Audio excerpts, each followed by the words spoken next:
এই আশরাফ থানভী রহমতুল্লাহ আলাইকে যখন খাজা আজিজুল হাসান মাজুব রহমতুল্লাহ আলাই ওনাকে 24,000 জিকির করার জন্য বললেন, তো উনি বললেন যে হযরত আসলেও 24,000 জিকির করা তো আমাদের জন্য কষ্টকর, বিভিন্ন কাজে ব্যস্ত থাকি। তো তখন আশরাফ থানভী বলেন কি যে কোনো শায়েকের মশওয়ারা অনুযায়ী যদি তুমি 100 বারও জিকির করো তাহলে ওই 24,000 জিকির করার মতো তুমি ফজিলত পেয়ে যাবে। এই জন্য বিশেষ করে পীর মাশায়েখগণ এক একজনকে এক এক তরিকা বাতলায় দেন। কেউ 100 বার, কেউ 500 বার, কেউ 200 বার, কেউ 100 বার, এরকম বলেন না। কারণ মানুষ তাকে রুগী হিসাবে তাকে কি দেয়, ডোজ দেয়। কারণ কেউ দুর্বল হয়তো ব্যস্ততা পারে না, এই ওলামায়ে কেরাম এদেরকে তো বেশি দেয় না, কম দেয় হয়তো বা, জানি না আপনাদের কী অবস্থা, আমি কি বিষয়টা বুঝাইতেছি। তো কাউকে আবার বেশি দেয়, এটা কি ওই শায়েকের মশওয়ারা অনুযায়ী যদি আপনারা পরিপূর্ণভাবে আদায় করেন তাহলে এটা অবশ্যই আল্লাহ পর্যন্ত পৌঁছায় দিবে।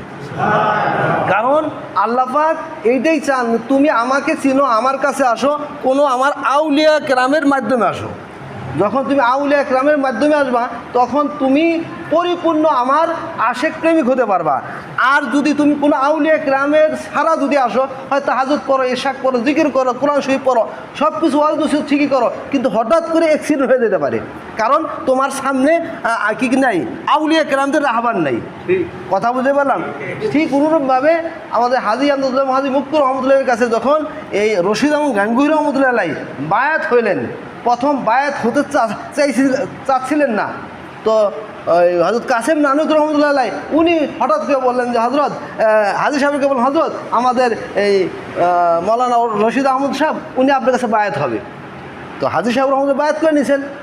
বায়াত করানোর পরে রশিদ গাঙ্গুহি বললেন যে ভাই কাসেম নানুতি, তুমি আমাকে এতটা উপকার করলা, আমি তো হয়তো বায়াত হওয়ার চাইছিলাম না, তুমি আমাকে জোর করে বায়াত করছো, তুমি আমাকে এমন এক দৌলত হাসিল করতো, সারা জীবন যদি তোমার শুকরিয়া আদায় করা যাবে না।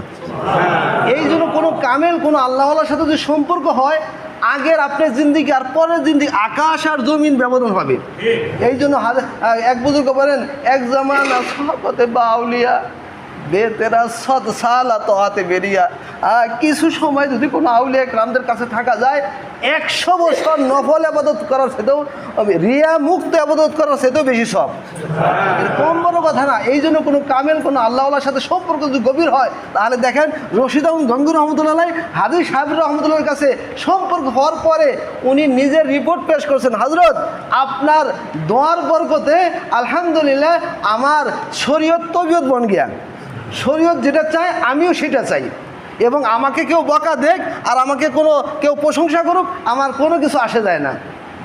কোরআনের কোনো আয়াত, হাদিসের কোনো আয়াত আমার কি হয় না, এক তেলাওয়াত নজর আসে না। দেখেন পীর মুরিদের হাকিকত কী জিনিস, আমরা পীর মুরিদি বুঝি না, মনে করে হাদিয়া তোফা এরই পীর মুরিদ, আসলে এটা না, বরং শরীয়ত তবিয়ত বন জ্ঞান। আমি যেখানে